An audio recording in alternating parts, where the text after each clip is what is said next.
ലെബനനിലെ pager സ്ഫോടനങ്ങൾ. Smart ഫോണുകളുടെ യുഗത്തിലും Hezbollah ഇപ്പോഴും പേജറുകൾ ഉപയോഗിക്കുന്നത് എന്തുകൊണ്ടാണ്? സെപ്റ്റംബർ 17 ചൊവ്വാഴ്ച പ്രാദേശിക സമയം ഉച്ചകഴിഞ്ഞ് 3:30 ലെബനനിൽ ഉടനീളം ഏറ്റവും വിചിത്രമായ സംഭവം നടന്നു. പശ്ചിമേഷ്യയെ തന്നെ വിറപ്പിച്ച് ഇതുവരെ കേട്ടുകേൾവിയില്ലാത്ത തരം സ്ഫോടന പരമ്പര. പോരാളികളും ആരോഗ്യ പ്രവർത്തകരും ഉൾപ്പെടെ ഹിസ്ബുള്ള അംഗങ്ങൾ ഉപയോഗിച്ചിരുന്ന നൂറുകണക്കിന് പേജറുകൾ ഏതാണ്ട് ഒരേ സമയം പൊട്ടിത്തെറിച്ചു. കുറഞ്ഞത് 2800 പേർക്ക് പരിക്കേൽക്കുകയും 10 പേരെങ്കിലും കൊല്ലപ്പെടുകയും ചെയ്തിട്ടുണ്ട്. ഏകദേശം 1 മണിക്കൂറോളം നീണ്ടുനിന്ന സ്ഫോടനങ്ങൾ. ഒരേ സമയം എങ്ങനെയാണ് ഈ ചെറിയ ഉപകരണങ്ങൾ പൊട്ടിത്തെറിച്ചത് എന്നതിനെക്കുറിച്ച് നിരവധി ചോദ്യങ്ങളും ഉയരുന്നുണ്ട്. സ്ഫോടനങ്ങൾക്ക് തൊട്ടു പിന്നാലെ സംഭവത്തിന്റെ CCTV ദൃശ്യങ്ങൾ കൊണ്ട് സോഷ്യൽ മീഡിയ നിറഞ്ഞു. ചീറിപ്പായുന്ന ആംബുലൻസുകൾ, മുറിവേറ്റവരെ കൊണ്ട് നിറഞ്ഞ ആശുപത്രികൾ. താമസിയാതെ ഹിസ്ബുള്ളയും സങ്കീർണമായ ആക്രമണത്തിന് ഇസ്രായേലിനെ കുറ്റപ്പെടുത്തി. പ്രതികാരം ചെയ്യുമെന്നും പ്രതിജ്ഞയെടുത്തു. അതേസമയം ഇസ്രായേൽ പ്രതിരോധ സേന ഈ വിഷയത്തിൽ മൗനം പാലിക്കാൻ തീരുമാനിച്ചു. പിരിമുറുക്കങ്ങൾ വർദ്ധിക്കുന്നതിനനുസരിച്ച് പശ്ചിമേഷ്യൻ മേഖലയിൽ സ്ഥിതിഗതികൾ കൂടുതൽ രൂക്ഷമാകുമെന്ന ആശങ്കയും. എന്തായാലും ഈ ഉപകരണങ്ങൾ എന്തൊക്കെയാണെന്നും സ്മാർട്ട് ഫോണുകളുടെ കാലത്ത് ഹിസ്ബുള്ള ഈ രീതിയിലുള്ള സാങ്കേതികവിദ്യ ഉപയോഗിക്കുന്നത് എന്തുകൊണ്ടാണെന്നും സൂക്ഷ്മമായി ഒന്ന് പരിശോധിക്കാം.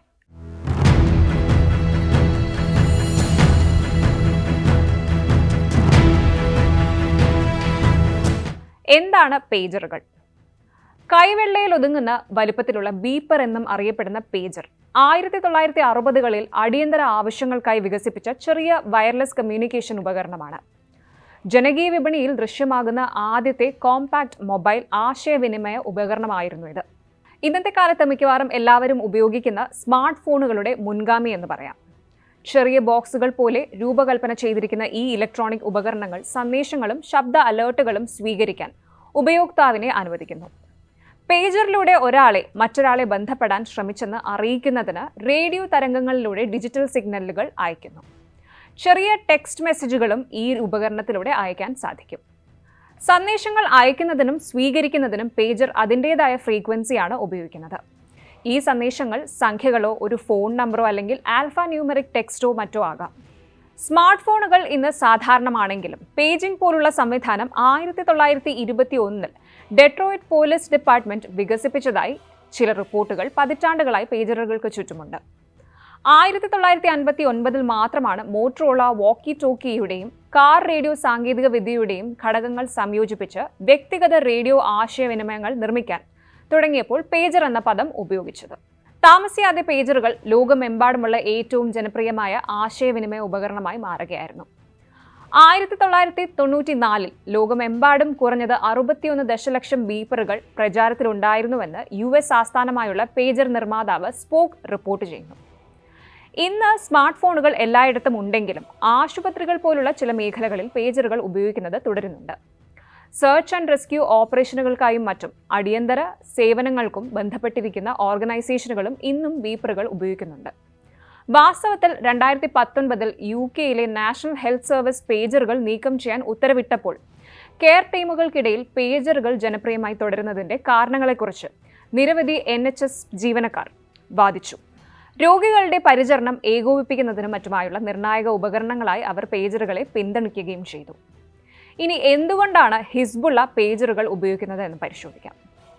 ഫോണുകളെക്കാൾ ദൈർഘ്യമേറിയ ബാറ്ററി ലൈഫും കൂടുതൽ വിശ്വസനീയവുമായ പേജറുകൾ ഉപയോഗിക്കാൻ എളുപ്പവും സാങ്കേതിക തകരാറുകൾക്ക് സാധ്യത കുറവുള്ളതുമാണ്. ആദ്യം സിഗ്നൽ അയക്കുന്ന ബേസ് സ്റ്റേഷനിലേക്ക് സിഗ്നൽ ട്രാൻസ്മിഷൻ ഇല്ലാത്തതിനാൽ വൺ വേ പേജറുകൾ കൂടുതലും കണ്ടെത്താനും കഴിയില്ല. ഇന്റർനെറ്റുമായി ബന്ധിപ്പിക്കാനും കഴിയില്ല. അതിനാൽ മൊബൈൽ അല്ലെങ്കിൽ സ്മാർട്ട് ഫോണുകൾ ഉപയോഗിക്കുമ്പോൾ സാധാരണയായി കാണുന്ന സൈബർ ആക്രമണങ്ങളിൽ നിന്നും ചാരനിരീക്ഷണ ശ്രമങ്ങളിൽ നിന്നും ഒരു പരിധിവരെ സുരക്ഷിതമാണ് പേജറുകൾ. അതുകൊണ്ടാണ് ഇത് ഇപ്പോഴും സൈനിക സുരക്ഷാ മേഖലകളിൽ ഉപയോഗിക്കുന്നത്. അത് തന്നെയാണ് ഹിസ്ബുള്ള അംഗങ്ങൾ ഈ ഉപകരണങ്ങൾ കൈവശം വയ്ക്കുന്നതിൻ്റെയും പ്രധാന കാരണം. മെഡിക്കൽ എമർജൻസി സർവീസുകളിൽ ഉള്ളവർ ഉപയോഗിക്കുന്നതിന് പുറമെ പോരാളികളുടെ ആശയവിനിമയ മാർഗം കൂടിയാണ് ഈ ബീപ്പറുകൾ. വളരെ കാലമായി രഹസ്യാത്മകതയ്ക്ക് പേരുകേട്ട ഹിസ്ബുള്ള പരസ്പരം ആശയവിനിമയം നടത്താൻ പേജറുകൾ വ്യാപകമായി ഉപയോഗിച്ചു വരികയാണ്. കാരണം ഉപകരണം കണ്ടെത്താൻ പ്രയാസകരമാണ് എന്നതാണ്. 6 മാസം മുമ്പ് സെക്രട്ടറി ജനറൽ ഹസൽ നെസ്രല്ല തെക്കൻ ലെബനനിലുള്ള ഹിസ്ബുള്ള അംഗങ്ങളോടും അവരുടെ കുടുംബാംഗങ്ങളോടും അവരുടെ മൊബൈൽ ഫോൺ ഉപേക്ഷിക്കാൻ ആവശ്യപ്പെട്ടിരുന്നു. ഇസ്രായേൽ അവരുടെ ഹൈടെക് സാങ്കേതികവിദ്യ ഉപയോഗിച്ച് ഫോണുകൾ ഹാക്ക് ചെയ്യുന്നതായും വിലപ്പെട്ട വിവരങ്ങൾ നേടുന്നതായും ഹസൻ നസ്രല്ല വാദിച്ചു. ഇതുകൂടാതെ 1996 സമാനമായ രീതിയിൽ ഇസ്രായേൽ ഹമാസ് ബോംബ് നിർമ്മാതാവ് യഹിയ അയാഷിനെ കൊല ചെയ്തിരുന്നു. തന്റെ അച്ഛന്റെ ഫോൺ കോൾ അറ്റൻഡ് ചെയ്ത് സംസാരിക്കുന്നതിനിടെ ഫോൺ പൊട്ടിത്തെറിച്ച് അയാഷ് മരിക്കുന്നു. ഇസ്രായേൽ സെക്യൂരിറ്റി ഏജൻസികൾ അയാഷ് പോലും അറിയാതെ ഫോണിൽ സ്ഫോടക വസ്തുക്കൾ വയ്ക്കുകയായിരുന്നു. ആ ഫോൺ സ്ഫോടനം നടത്തിയ ശേഷം ഹിസ്ബുള്ള മൊബൈൽ ഫോണുകളെക്കുറിച്ച് ജാഗ്രത പുലർത്തിയിരുന്നു. അതിനുശേഷം ലെബനൻ ആസ്ഥാനമായുള്ള തീവ്രവാദി സംഘം 2000കളുടെ തുടക്കം മുതൽ ഒരു സ്വകാര്യ സ്ഥിര ലൈൻ ടെലികമ്മ്യൂണിക്കേഷൻ നെറ്റ്വർക്ക് ഉപയോഗിക്കുകയായിരുന്നു. സമാനമായ രീതിയിലാണ് ചൊവ്വാഴ്ച നടന്ന ആക്രമണത്തിൽ ലെബനനിലെയും സിറിയയിലെ ചില ഭാഗങ്ങളിലെയും 100 കണക്കിന് പേജറുകൾ പൊട്ടിത്തെറിച്ചത്. ഇസ്രായേൽ തടസ്സപ്പെടുത്തുന്നത് ഒഴിവാക്കാൻ ഹിസ്ബുള്ള പേജറുകളെ ആശ്രയിക്കുന്നുവെന്ന് സൈനിക വിശകലന വിദഗ്ധനായ എലിജ മാഗ്നിയർ അൽ ജസീറയോട് പറഞ്ഞിട്ടുണ്ട്. മാത്രമല്ല, പേജറുകൾ സന്ദേശങ്ങളിൽ പ്രവർത്തിക്കുന്നത് കൊണ്ട് തന്നെ എൻക്രിപ്റ്റ് ചെയ്തതും ഇസ്രായേലിന്റെ കണ്ണിൽ നിന്ന് സുരക്ഷിതവുമായ ലളിതമായ സന്ദേശങ്ങൾ അയക്കാൻ ഇത് സഹായിക്കുന്നു. പേജർ ആക്രമണത്തിന് ശേഷം ഹിസ്ബുള്ള ഇസ്രായേലിനെതിരെ തിരിച്ചടിക്കുമെന്ന് പ്രതിജ്ഞയെടുത്തു.